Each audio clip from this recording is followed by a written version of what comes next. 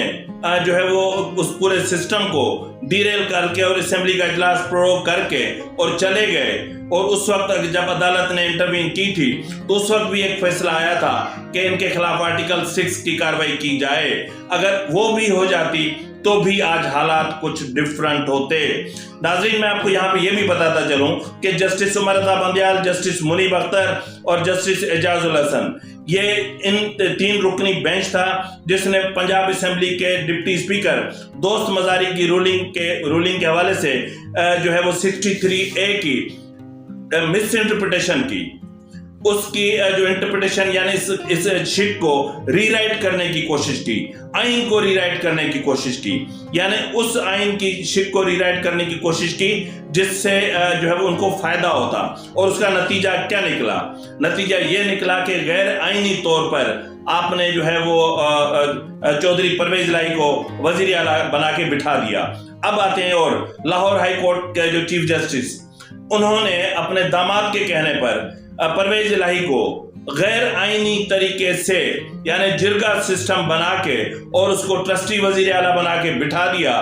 لیکن یہ بھی ایک کیس انتہائی اہم تھا، اور اگر یہ اس طرح نہ ہوتا تو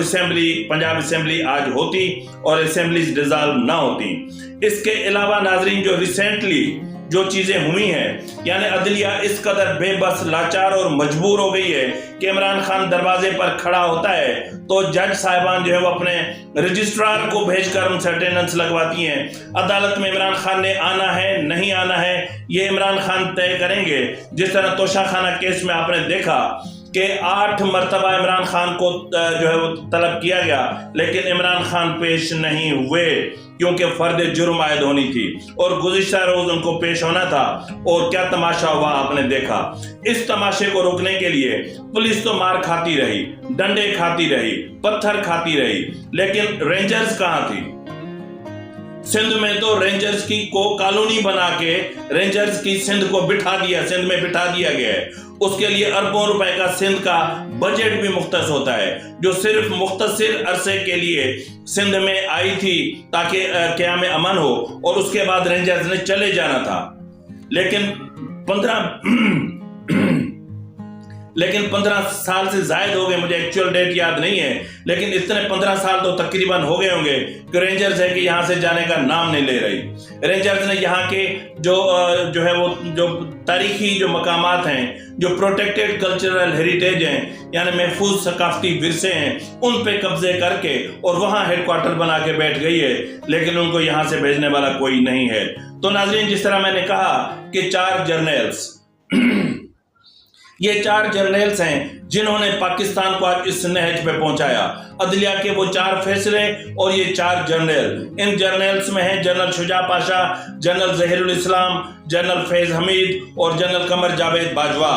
اگر انسٹیٹیوشن کے اندر، اگر اسٹیبلشمنٹ کے اندر کوئی اکاؤنٹیبلٹی کا سسٹم موجود ہے تو ہونا تو یہ چاہیے کہ ان 4 جرنیلز کو، 4 ریٹائرڈ جرنیلز کو ہتھ کڑی لگا کے ان کا کورٹ مارشل کر کے ان کو سزا سنا دی جائے، تاکہ کم سے کم آئندہ کے لیے اس چیز کا راستہ روکا جا سکے۔ لیکن یہاں پر میں آپ کو یہ بتاتا چلوں کہ جنرل فیض حمید اور جنرل باجوہ کے بوئے ہوئے بیج آج بھی اسٹیبلشمنٹ میں موجود ہیں جو عمران خان کو پروٹیکٹ کر رہے ہیں۔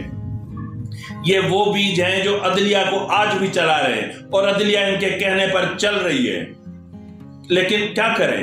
یہاں پر کوئی کچھ کہنے والا نہیں ہے۔ ہم نے نہیں سیکھا کہ جی ایچ کیو پہ کس طرح طالبان نے قبضہ کر لیا تھا، ہم نے نہیں سیکھا کہ کس طرح ہمارے جو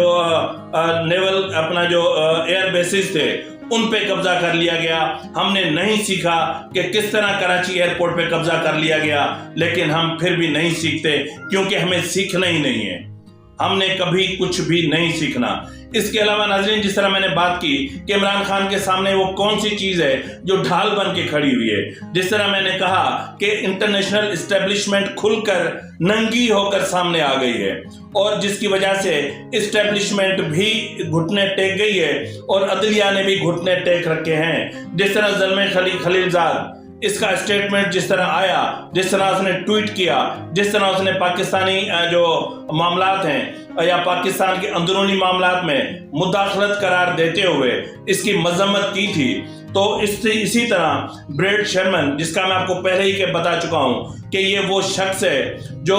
پاکستان کا سخت مخالف ہے، پاکستان کے ایٹمی پروگرام کا سخت مخالف ہے، اسرائیل کا شدید حامی ہے، انتہا پسندی کی حد تک اسرائیل کا حامی ہے اور حماس کا انتہا پسندی کی حد تک دشمن ہے۔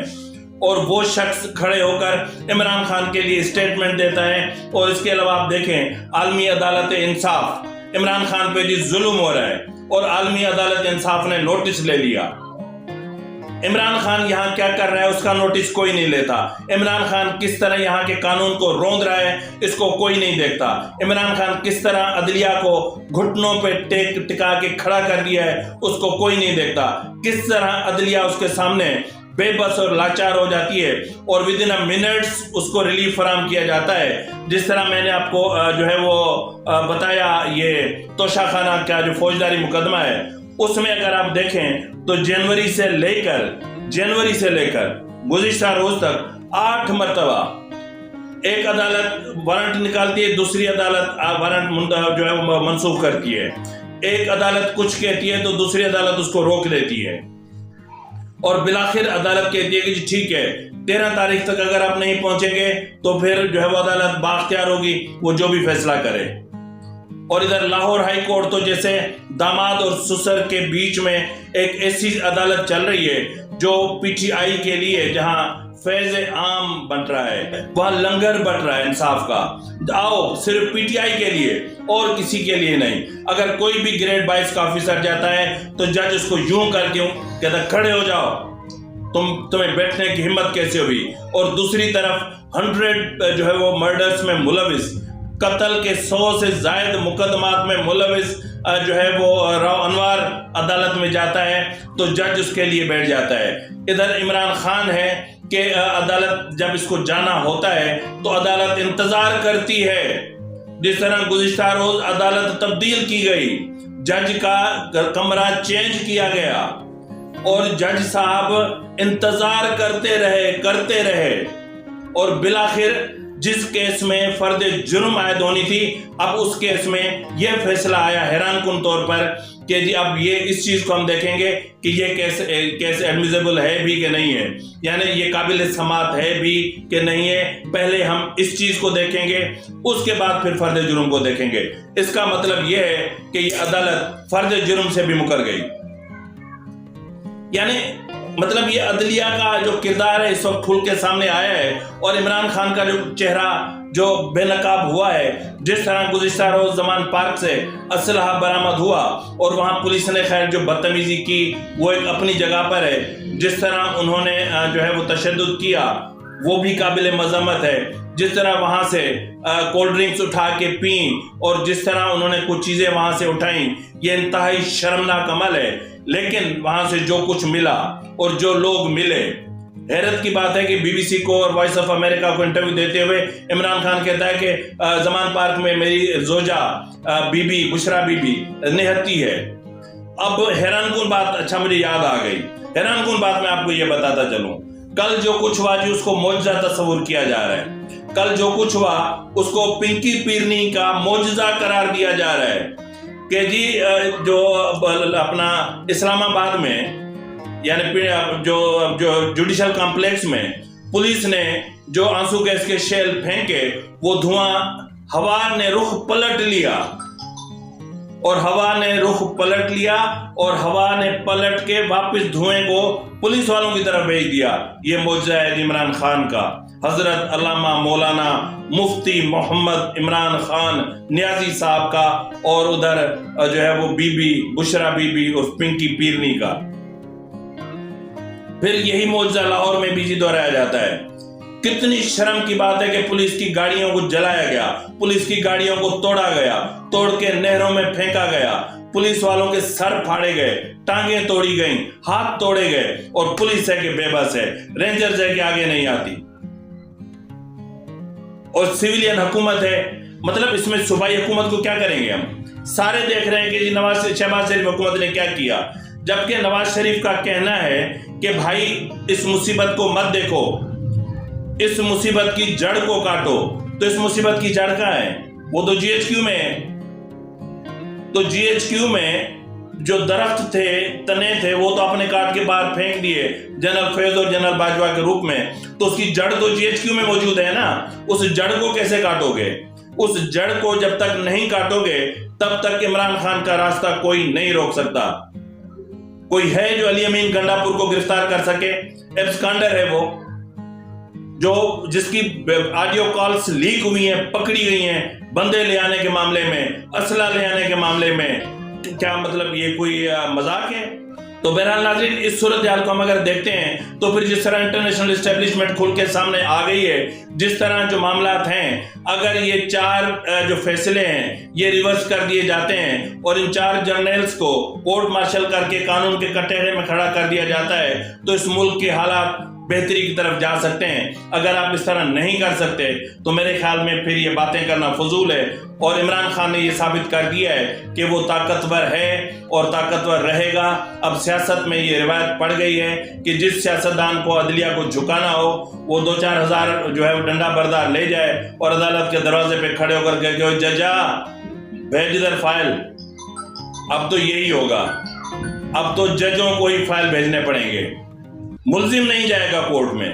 تو بہرحال ناظرین، اب عدلیہ کو اپنا وقار بچانا ہے، اپنی عزت بچانی ہے تو سوچنا پڑے گا، اپنے پاؤں پر کھڑا ہونا پڑے گا، خود مختار ہونا پڑے گا، آئین کے جو حدود متعین کردہ حدود ہیں اس میں آنا پڑے گا۔ اگر اس طرح نہیں کریں گے تو پھر حالات ان کے کنٹرول میں نہیں آ سکیں گے۔ تو اسی کے ساتھ ہی اپنے میزبان نواز بھٹو کو اجازت دیجیے۔ اللہ حافظ۔